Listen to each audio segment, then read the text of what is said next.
आज पूरे महाराष्ट्र के जितने भी ज़िले हैं उन ज़िलों के जितने भी हमारे मजलिस इत्तेहादुल मुस्लिमीन के पदाधिकारी है, ऑफिस बेरर्स है, उन सबको यहाँ पर बुलाया गया था और एक रिव्यू लिया गया है कि कौन कौन से डिस्ट्रिक्ट के अंदर कहाँ पे कैसी पोजीशन है, आने वाले विधानसभा इलेक्शन को देखते हुए कहाँ कहाँ पर मजलिस इलेक्शन लड़ सकती है, कौन कैंडिडेट हो सकते हैं, इन बातों के ऊपर चर्चा की गई है। बहुत पॉजिटिव रहा है और जो लोगों का एंथुसियाज़म, जो लोगों का जोश है वो यकीनन जोश बरकरार है।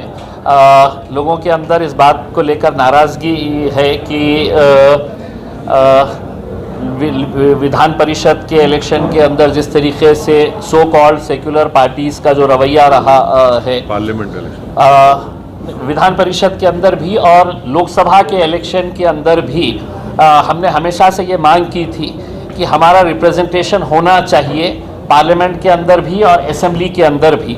तो अगर आपको टिकट ही नहीं दिया जा रहा है तो आप सोचिएगा कि आपका इस्तेमाल सिर्फ है तो वोट बैंक के तहत किया जा रहा है, आप वोट देते रहो और वही चीज़ बाज़ाब्ता अच्छी तरह से जानते हुए कि लोकसभा के अंदर ये जो secular party, so called secular parties को जो वोट मिला है उसके अंदर मुसलमानों का, दलितों का कितना बड़ा कंट्रीब्यूशन रहा है, इसके बावजूद भी उनका एहसान चुकाने के लिए विधान परिषद के मौके के ऊपर एक भी कैंडिडेट खड़ा नहीं किया और आज तकरीबन 40 साल के बाद ऐसी सिचुएशन आ गई है कि मुस्लिम मुक्त विधान परिषद महाराष्ट्र की हो गई है।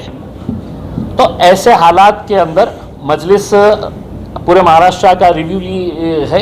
बैरिस्टर असदुद्दीन अवैसी साहब आए हैं, हमारे हैदराबाद के एमएलए बलाला साहब आए हैं और सभी डिस्ट्रिक्ट के जितने भी ऑफिस बेरर्स हैं उनके साथ चर्चा हुई है और बहुत जल्द इसके ताल्लुक से फैसले लिए जाएंगे। क्या हुआ?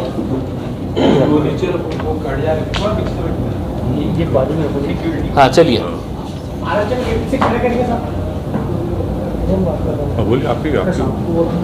देखिए अभी आज के दिन हमने एक रिव्यू लिया है कि कहाँ कहाँ पे हम स्ट्रांग हो सकते हैं, कहाँ कहाँ पर। तो नंबर्स तो मैं नहीं बता सकूँगा लेकिन यकीनन हम काफ़ी अच्छी जगहों के ऊपर इलेक्शन लड़ेंगे और बहुत मजबूती के साथ लड़ेंगे।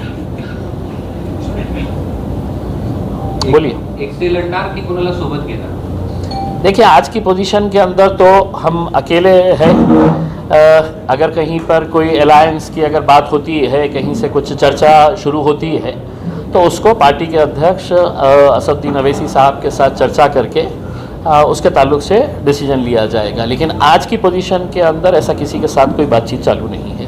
कुछ दिन पहले मनोज जरांगे जी ने कहा था कि महाराष्ट्र में मुस्लिम, दलित और बाकी जो पिछड़े वर्ग है उनको साथ लेकर महाराष्ट्र के आने वाले चुनाव वो लड़ने वाले हैं। तो एमआईएम इसके बारे में क्या सोचती है, क्या सोच है मनोज जरांगे जी के इस पर्याय के बारे में? वो इस आप वर्किंग प्रेसिडेंट है, बोल नहीं देखिए एमआईएम को भले ही आप एक अलग नज़रिए से देखते हैं लेकिन हम ऐसा कास्ट बेसिस के ऊपर कि ये जाति के लोगों के साथ में मिलकर हम इलेक्शन लड़े। हमारे पास आज के दिन है तो अलग अलग जाति, धर्म और मज़हब के लोग जो है वो एमआईएम के साथ जुड़ रहे हैं।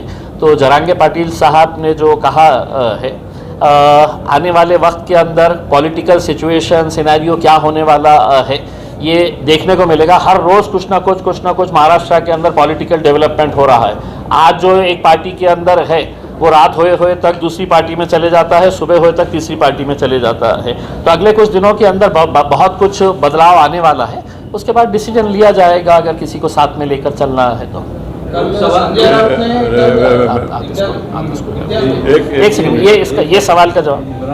इनका जो सवाल था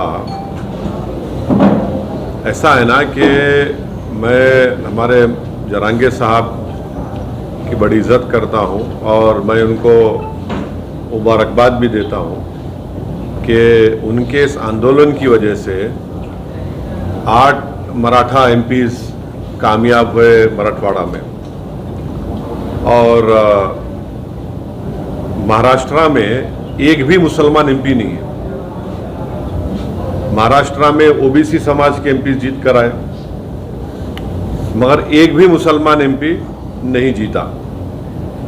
तो ये भारत की जो हमारी जमहूरियत है, हम ये दावा करते कि हमारी जमहूरियत, हमारी लोकशाही जो है वो एक रिप्रेजेंटेटिव फॉर्म ऑफ डेमोक्रेसी है।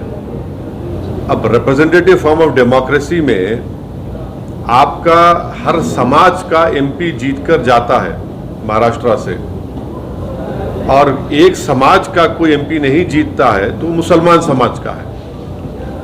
तो ये बात इन तमाम जिम्मेदारों को सोचने की ज़रूरत है, और हमारी कोशिश यही है कि जो औरंगाबाद से इम्तियाज़ जलील साहब को कामयाबी नहीं मिली, इसका ना सिर्फ महाराष्ट्र के पूरे मुस्लिम समाज में एक गम है, एक गुस्सा है, और वो गम और गुस्सा ये कह रहा है कि भाई हर समाज का आदमी जीत रहा है। हमारा एक एमपी था मुस्लिम समाज का, उसको हराने के लिए सब मिलकर उसको हरा दिए। तो ये सच्चाई है, और भारत की पार्लियामेंट में आज पहली मर्तबा ऐसा हुआ है कि अपर कास्ट और backward OBC, other backward class का रिप्रेजेंटेशन बराबर हो चुका है भारत की पार्लियामेंट में।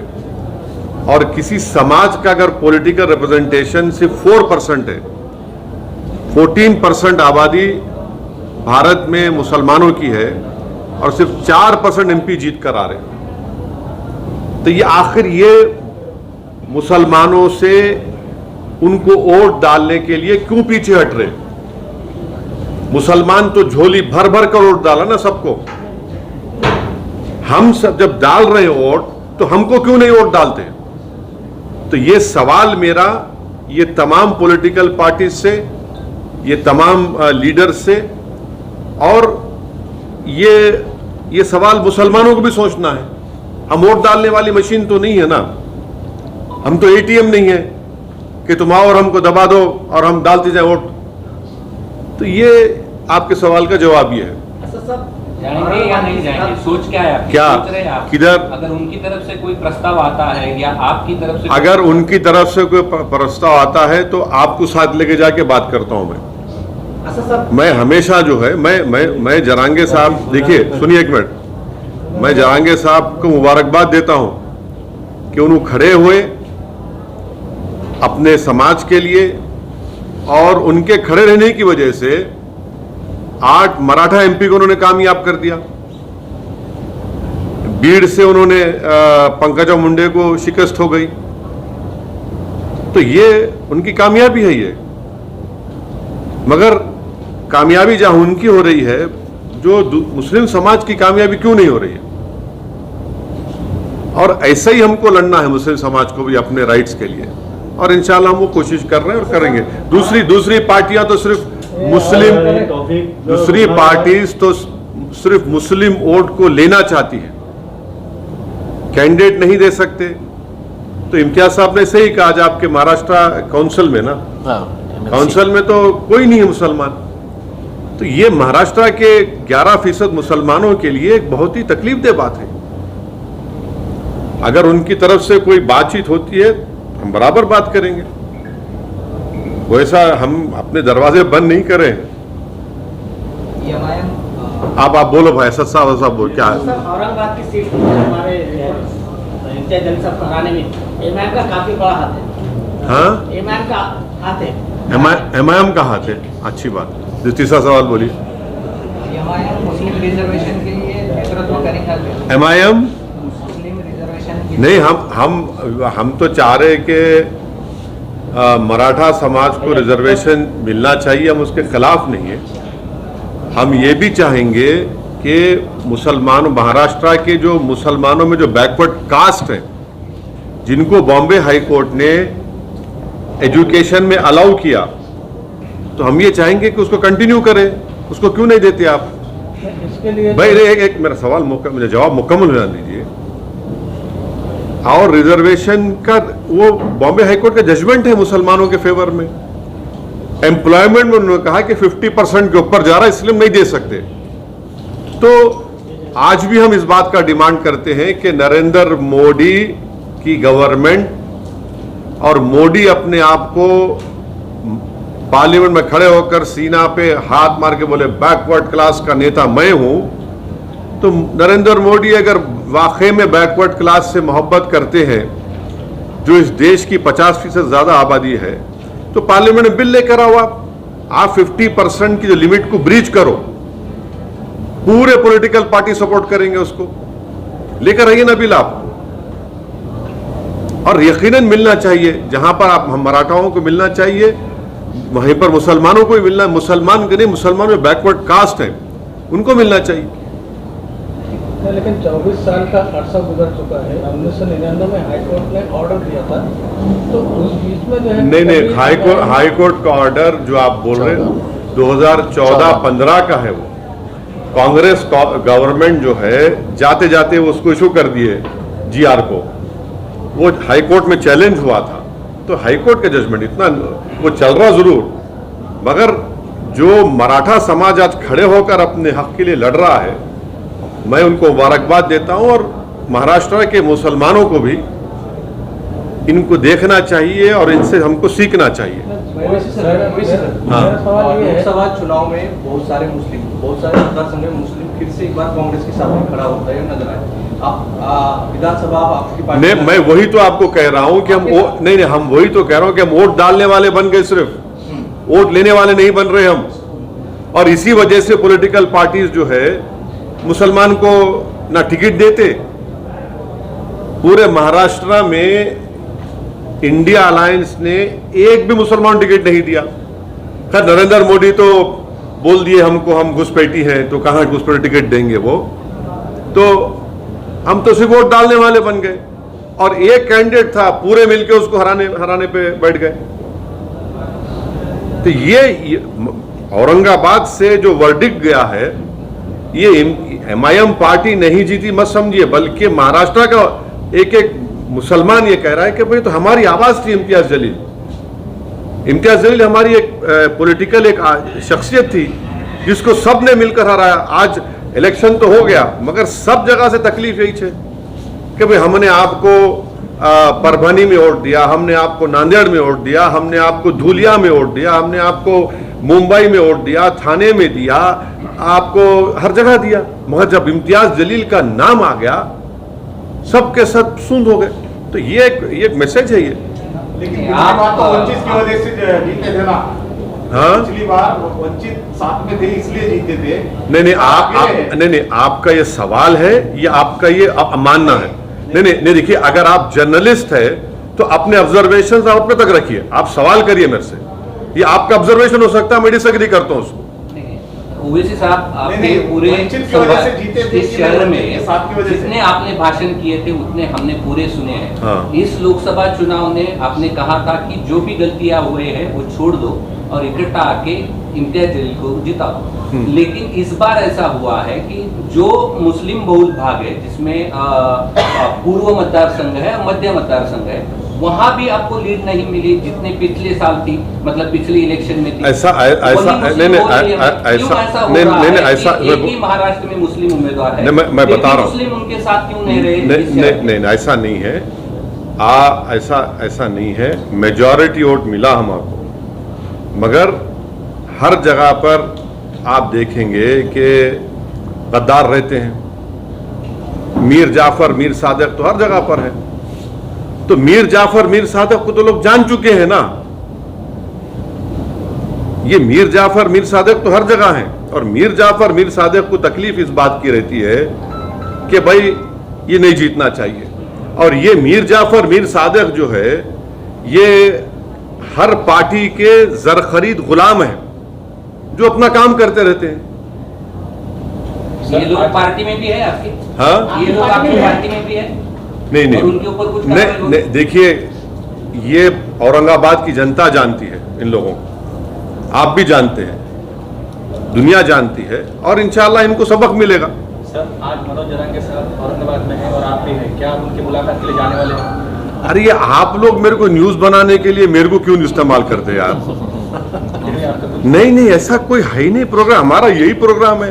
अभी आप लोग जा रहे थे बोल के जल्दी हम प्रेस कॉन्फ्रेंस कर लिए आपकी सहूलत के लिए, ताकि हमारी न्यूज भी आ जाए। उनका बड़ा मालूम हुआ मेरे को आने पर मालूम हुआ। महाराष्ट्र में एक योजना है, ये लाडली बहन, लेकिन लाडली बहन बोल के एक योजना महाराष्ट्र सरकार ने जारी की है। हाँ। उसमें एक मनसे के नेता ने ऐसा कहा है कि इसका लाभ जो है तो मुस्लिम को ना दी जाए, क्योंकि उनको 2 बीवी रहते हैं, उनको बच्चे ज्यादा रहते हैं। उनको 4 बीवी। अच्छा, तो जिसकी मिस्ट्रेस है थी उसको भी मिलना नहीं मिलना, जिसके माने जो शादी नहीं करके लिव इन रिलेशनशिप करके बच्चे भी हो जाते हैं, उनको मिलना नहीं मिलना? हाँ, अब आप बोलेंगे नहीं, जो बाप शराब पीता उसकी बेटी को नहीं मिलना, तो पूरे के पूरे आउट हो जाएंगे। फिर तो तानिक पूरा पीते 6 बजते की।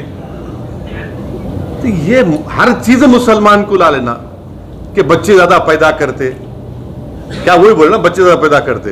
वो पागल है बोलने वाला। उन्हें अगर पढ़ लिखता, थोड़ा नेशनल फैमिली हेल्थ सर्वे पढ़ लेता वो दीवाना, तो उसकी आंख खुल जाती कि TFR रेट गिरा है।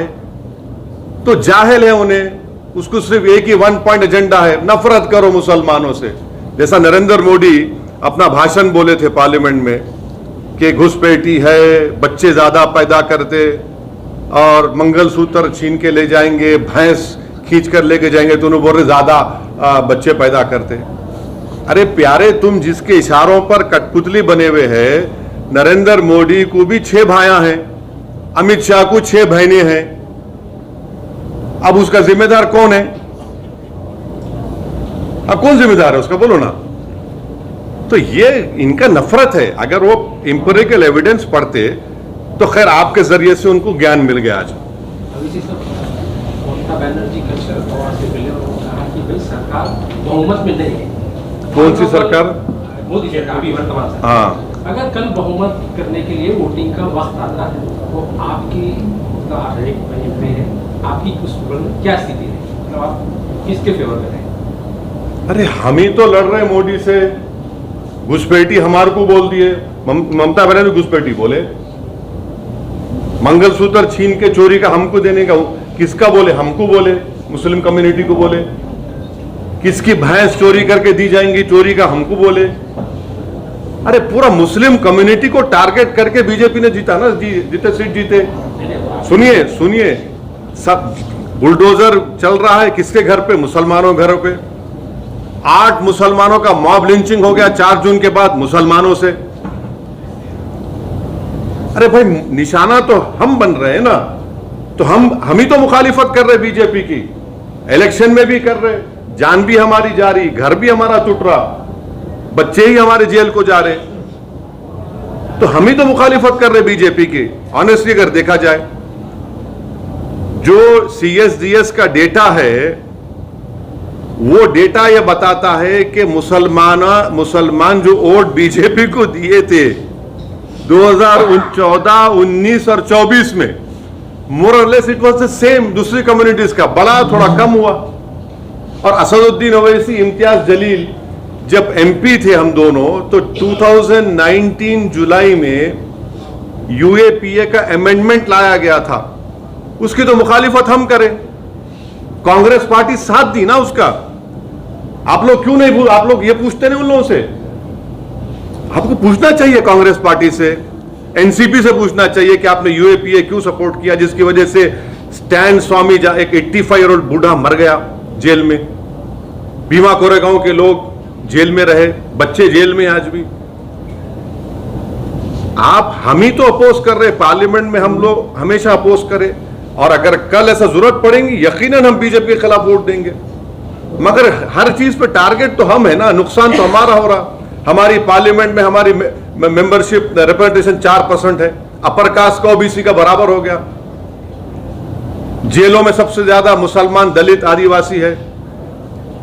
घर सबसे ज्यादा बुलडोजर से तोड़े जा रहे हमारे मुसलमानों के। लव जिहाद हमारे पे इल्जाम। तो हर चीज का हम पे ही सवाल भी हमसे होता है। मर रहा हूं मैं और मेरे को बोलेंगे तुम उनका साथ देंगे नहीं देंगे। अरे भाई आप ये तो सवाल कम से कम हकायक को देखकर तो करो ना। नहीं हाँ मैं बोल दिया आपका आघाड़ी के साथ में नहीं मैं आपको सवाल का जवाब दे दिया। अगर ये आप ये नहीं कि पूछते कि भाई अब इम्तियाज जलील क्यों आ रहा है, आप लोग इम्तियाज जलील क्यों आ रहा है, ये पूछना चाहिए लोगों को। एक एमपी था मुस्लिम, आप हराए उसको। असेंबली में 288 सीटें हैं असेंबली में, आप कितने सीट देंगे? इम्तियाज साहब बोल। एक मिनट, महाविकास आघाड़ी के कितने सीट गिराने का आपका टारगेट? महाविकास आघाड़ी के सीट कितने गिराना है, क्या प्लान है आपका, क्या टारगेट? पूरे 48 लोकसभा सीट में एक मर्द खड़ा हुआ था जिसका नाम इम्तियाज जलील था, पूरे मिलके उसको हराने पे लग गए। हाँ सुनिए, एक मिनट ठहरिए। आप गिराने की बात कर रहे हैं, इम्तियाज जलील गिराने में सबका हाथ है। कोई सामने से हमला करा, कोई पीछे से करा, कोई साइड से करा, वो सब महाराष्ट्र की जनता देख चुकी है। सुनिए सुनिए सुनिए सुनिए, आपका सवाल हो गया, जवाब सुनो। अब हम एक पॉलिटिकल पार्टी है, हम लड़ते हैं, हम जीतने के लिए लड़ते, किसी को हराने के लिए गिराने के लिए नहीं। ये कोई कुश्ती का दंगल नहीं है कि चित करके गिरा देना, कि बॉक्सिंग मैच नहीं है पंच मार के गिरा देना। एक जमहूरियत डेमोक्रेसी में एक डेमोक्रेटिक पॉलिटिकल फाइट होती है। प्रकाश अम्बेडकर को अपने 100 सीटें मांगी थी, तब आप साथ में थे। नहीं, आपको नहीं, आप झूठ बोल रहे हैं, आपको नहीं मालूम, झूठ बोल रहे हैं आपको झूठ बोल रहे हैं। देखिए आप सवाल करिए, अपना ऑब्जर्वेशन मत दीजिए। आपका ऑब्जर्वेशन है, बाहर लिख जाइए। एज अ जर्नलिस्ट आप सवाल करिए, मैं सुनने तैयार हूं। मगर अलायंस क्यों टूटा, जब मैं किताब लिखूंगा बताऊंगा आपको। मगर हमारी वजह से नहीं टूटा अलायंस। प्रिकॉशन क्या लेंगे?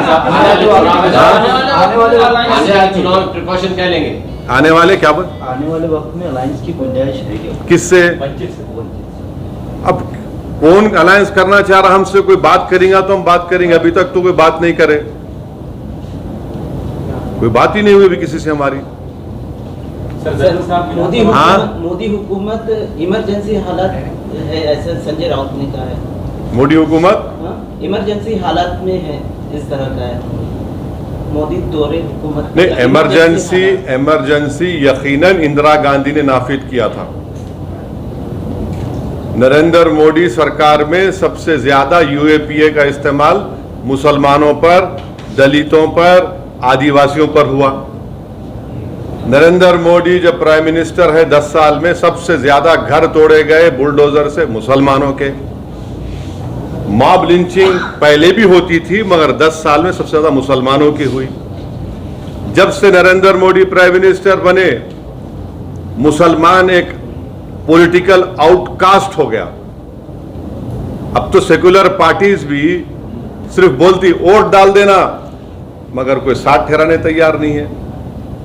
ये है रियलिटी भारत की पॉलिटिक्स। जलील साहब विधानसभा में जाएंगे या प्रेसिडेंट ही रहेंगे महाराष्ट्र? हाँ, जलील साहब इंशाअल्लाह ताला महाराष्ट्र की पॉलिटिक्स में बहुत बड़ा रोल प्ले करने वाले हैं फ्यूचर में। एक सवाल ये है कि इन फ्यूचर क्या प्लान है पार्टी का? अब ये बोल दिए ना अंकल, पूरा बोल दिए इनिशियल। अब sir Rahul Gandhi leader of opposition की हैसियत से अभी लोकसभा में बोल रहे हैं, सब लोग तारीफ कर रहे हैं, आप कैसा देखते हैं सर? 10 साल के बाद में लीडर ऑफ ऑपोजिशन मिला है। हाँ, तो उनके पास स्ट्रेंथ है, उन्होंने 10% उनके पास आ गए, उन्होंने एलओपी बन गए।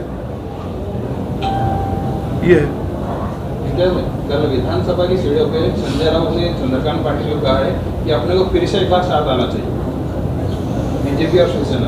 देखिए, मैं आपको जैसा बताया ना कि आने वाले कुछ दिनों के अंदर आपको बहुत सारे बदलाव नजर आएंगे उसमें।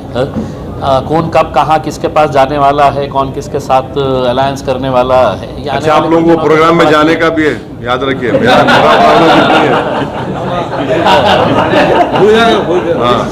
याद दिला रहा हूँ, आप कल याद दिला रहा हूँ। एक आखिरी लोकसभा चुनाव के बाद आप पहली बार प्रेस दे रहे हैं, मतलब यहाँ पे तो ये जो महायुति को जो फटका बैठा है अजित पवार साथ में जाने के लिए, हाँ, महायुति के साथ अजित पवार साथ में गए, इसीलिए महायुति की सीट लोकसभा में अच्छे खासे गिरे। तो आप कैसे देखते हैं ये महायुति सरकार को विधानसभा के अंदर? देखिए, उसमें मैं कैसा बोलूं किसी और पार्टी के बारे में। मैं तो मेरा गम बयान कर रहा हूं। मैं तो मेरी तकलीफ आपको बयान कर रहा हूँ। मैं तो बयान कर रहा हूँ कि किस तरह से मेरे जो ख्वाब थे, मेरी जो उम्मीदें थी, उसको सब मिलकर तोड़ने की कोशिश करें। मेरा मैं कोई मेरा गम भी तो समझे, कोई मेरे ख्वाबों को भी तो कोई देखे, कोई मेरे वजूद को तो माने। अब मैं कब तक दूसरों के बारे में बात करूं? कब तक? 50 साल हो गए, 18 लोकसभा के इलेक्शन हो गए, मैं कब तक उनके ख्वाबों को पूरा करूंगा? मैं कब तक अपने आप को ख़त्म करके अपने उनके महलों को तामीर की इजाज़त दूंगा? मैं कब तक अपनी उम्मीदों को और अपने ख्वाहिशात को दबा दूंगा किसी और की खुशी के लिए? ये तो इंसाफ नहीं है ना, ये तो इंसाफ नहीं है। सर, दिल्ली की पॉलिटिक्स क्या बोलती है? मोदी सरकार 5 साल चलेंगी? हाँ, 5 साल चलेंगे क्या? सरकार गिर जाएंगे? मोदी सरकार। दिल्ली की पॉलिटिक्स क्या कहती है सर?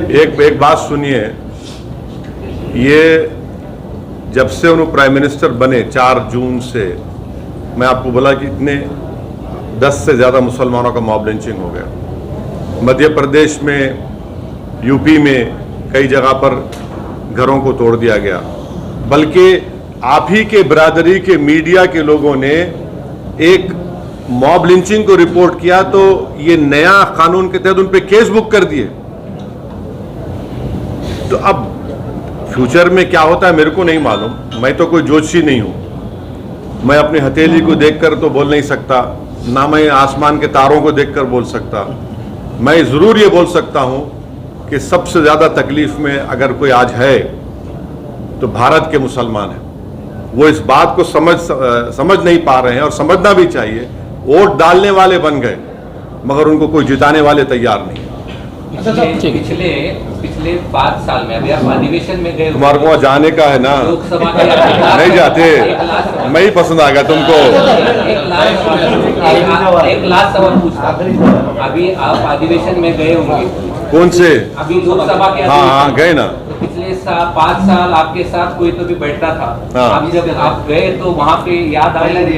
मैं यकीनन इम्तियाज जलील मेरे को बहुत याद आया। इम्तियाज जलील मैं जब ओथ लिया तो मेरा ओथ बड़ा फेमस हो गया पूरी दुनिया में। आप लोगों ने, आपका शुक्रिया, बहुत बहुत थैंक यू वेरी मच। नहीं सो यार, एक ठहरो। इम्तियाज जलील मेरे को पैगाम भेजाए, असद भाई आप ओथ लिए और बहुत अच्छा लिए। तो मैं उनको मैसेज करा, यार इम्तियाज तुम्हारी कमी बड़ी महसूस हो रही है। यकीनन मेरे को कमी महसूस हो रही है। हम 2 थे भाई, मगर पूरों पे भारी थे हम लोग। मगर ठीक है, अल्लाह का जो फैसला है, मैं अकेला हूं तो लड़ेंगे, कोशिश करेंगे। मैं पहले भी 15 साल अकेले था और अपनी जितनी मुझसे कोशिश हो सकती है इंशाल्लाह मैं कोशिश करूंगा, अपनी बात को रखूंगा। मगर सवाल यह है कि नुकसान किसका हो रहा है, किस कम्युनिटी का नुकसान हो रहा है, किस समाज को आप पॉलिटिकल रिप्रेजेंटेशन उनका रोक रहे हैं। इतना बड़ा प्रदेश है ये, भारत का दूसरा बड़ा प्रदेश है, फाइनेंशियल कैपिटल पूरा देश का इस प्रदेश में है, और वहां से आपका एक मुसलमान एमपी नहीं है। कौन सा सेकुलरिज्म के तुम बाजे बजा रहे हो? कौन सा मॉरल विक्ट्री ये लोग बोल रहे हैं? इनको तो आईने में अपना चेहरा देखकर बोलना चाहिए moral victory. What moral victory is this? ये मॉरल विक्ट्री नहीं है, this is a victory of Hindutva, this is a victory of majoritarianism. ये है सच्चाई। बस अब हो गया, बस चलिए।